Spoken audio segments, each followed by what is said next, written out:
Bonjour à tous. Allez, on entre dans le vif du sujet aujourd'hui, avec une analyse qui est franchement absolument fascinante, et même complètement contre-intuitive. Vous avez sûrement déjà croisé des gens qui ont une perception émotionnelle juste hors norme, non? Ceux qui captent des détails hyper subtils, des trucs qui échappent à peu près à tout le monde. Eh bien, le plus fou là-dedans, c'est que cette forme d'intelligence si spéciale, elle ne s'apprend pas du tout dans les livres. Elle naît de l'adversité. C'est exactement ce que nos sources appellent l'intelligence traumatique. Du coup, ça nous amène à cette question un peu provocatrice. Est-ce que la souffrance passée peut véritablement forger un esprit plus brillant et plus perceptif? Eh bien, figurez-vous que de nombreux psychologues modernes sont littéralement en train de revoir leur copie sur la façon dont la douleur façonne le cerveau humain. Parce que loin de juste briser un individu, ces expériences particulièrement difficiles peuvent, dans certains cas, complètement recabler la façon de penser. Bon, plongeons directement là-dedans et définissons un peu le concept. L'intelligence traumatique, c'est une capacité émotionnelle et perceptive qui est poussée à l'extrême. Et ce qu'il faut retenir ici, c'est que ce sont les expériences mêmes qui ont causé du tort qui deviennent l'outil principal pour reprogrammer la vision du monde de la personne. On ne parle pas de grandes théories scolaires, non, on parle de purs mécanismes de survie qui, au fil du temps, se sont transformés en une véritable compétence cognitive de haut vol. Alors, pour qu'on puisse bien décortiquer tout ça ensemble, voici notre plan de match. On va traverser 6 grandes étapes. On verra le paradoxe du traumatisme, puis le radar social avancé, comment ces personnes gèrent les crises et leur indépendance. On explorera leur monde intérieur, souvent hyper vigilant. On parlera de leur boussole morale très stricte, pour finir sur la façon de transformer cette douleur en quelque chose qui a du sens. Allez, on attaque tout de suite avec notre premier point, le paradoxe du traumatisme, ou la fondation de l'esprit. En fait, c'est la base de tout notre sujet.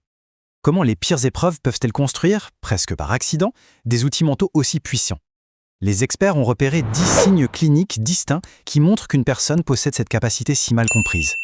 Et tout au long de cette exploration, on va reprendre ces 10 signes et les classer dans nos différentes catégories pour bien comprendre comment tout ça fonctionne. Ce qui nous amène à notre deuxième partie, le radar social avancé. Alors, ce qui est vraiment fascinant avec ça, c'est qu'on touche à la partie la plus visible de l'intelligence traumatique, nos interactions de tous les jours. Regardez comment de simples comportements extérieurs sont en fait liés à des mécanismes cliniques hyper profonds. Prenez le fait de lire l'ambiance d'une pièce. On a l'impression que c'est un sixième sens, mais pas du tout. C'est de la reconnaissance de schémas ultra rapide. Avant, anticiper l'humeur de quelqu'un, c'était vital pour se protéger. Aujourd'hui, ce même cerveau scanne en un quart de seconde une épaule un peu tendue ou un regard fuyant. Pareil pour cette fameuse intuition inexpliquée. Face à quelqu'un qui a l'air sympa, c'est votre système d'alerte interne qui hurle qu'il y a un décalage entre les mots de la personne et ses vraies intentions. Tout s'explique. Et d'ailleurs, ça redéfinit totalement ce qu'on appelle l'empathie. D'un côté, on a l'empathie standard, genre vous êtes triste parce que votre ami est triste, mais l'intelligence traumatique, c'est le niveau au-dessus, l'empathie prédictive. L'exemple donné dans les sources est génial. Imaginez un ami qui vous jure que tout va bien, mais qui tripote nerveusement sa manche. Quelqu'un avec une empathie prédictive n'a pas besoin de mots. Il capte le micro-changement et bim, il va discrètement fermer la porte ou tendre un mouchoir juste avant que la première larme ne coule. C'est créer un espace de sécurité avant même que l'autre réalise qu'il en a besoin. Pour vraiment concrétiser ça, les sources nous parlent d'Oprah Winfrey. C'est l'exemple parfait. Son enfance est extrêmement difficile, marquée par des abus, ce qui l'a obligée à développer ce radar émotionnel pour sa propre sécurité. Mais cette même capacité, affûtée par les épreuves, est devenue son super pouvoir professionnel. En interview, elle capte les émotions les plus enfouies de ses invités juste sur un clignement d'œil ou une inspiration un peu trop forte. C'est ça, la puissance de l'empathie prédictive en pleine action. Troisième point de notre analyse, naviguer dans la crise et l'indépendance. Alors là, posez-vous la question, que se passe-t-il quand le quotidien part complètement en vrille? C'est là qu'on observe un paradoxe vraiment fou qu'on appelle l'inoculation au stress. Logiquement, on pourrait se dire qu'avec un passé traumatique, une personne va paniquer au moindre souci. Eh bien, c'est souvent tout l'inverse. S'il y a un accident ou une énorme crise au boulot, pendant que tout le monde s'affole ou reste pétrifié, le cerveau de ces personnes bascule en mode machine de guerre. Leur système nerveux a déjà connu tellement pire qu'il perçoit l'urgence du moment comme totalement gérable. Ils deviennent d'un coup des leaders ultra froids et analytiques au beau milieu du chaos. Mais attention, cette incroyable gestion de crise s'accompagne d'un mécanisme assez lourd, une indépendance poussée à l'extrême. Quand on a grandi dans l'instabilité, on intègre une règle d'or. Personne ne viendra nous sauver. Du coup, ces individus génèrent des plans B, C et D sans même s'en rendre compte. Ils internalisent absolument toutes les solutions. Le revers de la médaille, c'est qu'accepter de l'aide devient presque impossible. Compter sur quelqu'un d'autre, le cerveau le voit comme un risque immense, une faille dangereuse. C'est littéralement porter le poids du monde sur ses propres épaules, tout seul. On enchaîne avec notre quatrième partie, le monde intérieur hyper vigilant. Passons à la suite pour voir comment tout ça se construit à l'intérieur. Parce que, vous vous en doutez, ça demande une énergie folle. Au niveau du cerveau, la réalité est traitée en très haute résolution. La psychologue Elena Ron explique très bien cette haute sensibilité. Ces personnes ressentent toute façon amplifiée, de la beauté d'une musique jusqu'au poids étouffant d'une injustice. Alors pour se protéger, ils mettent en place un scepticisme adaptatif. En gros, c'est un filtre ultra intelligent qui va tester la constance des autres avant de leur accorder la moindre miette de confiance. Et en tâche de son, l'hypervigilance tourne en continu, comme un radar à la recherche de la moindre menace cachée. Résultat de ce cerveau qui tourne à 200 à l'heure, un rapport extrêmement compliqué avec le simple fait de se poser. Pour la plupart des gens, se détendre, c'est se poser sur le canapé et ne rien faire.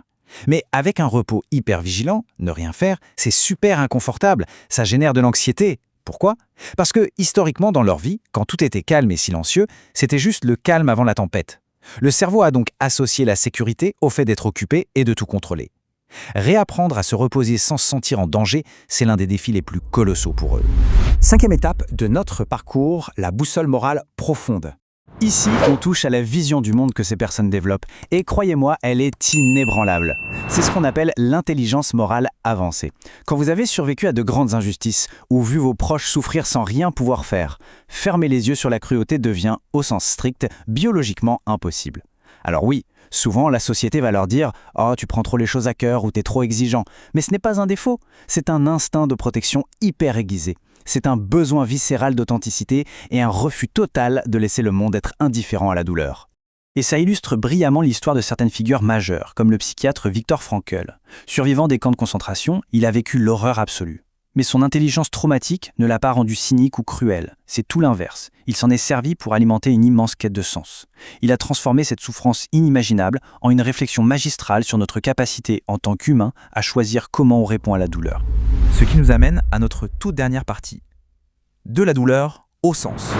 Donc le point crucial, c'est d'arrêter de voir ces 10 traits de caractère juste comme des cicatrices. Ce sont de véritables super-pouvoirs humains.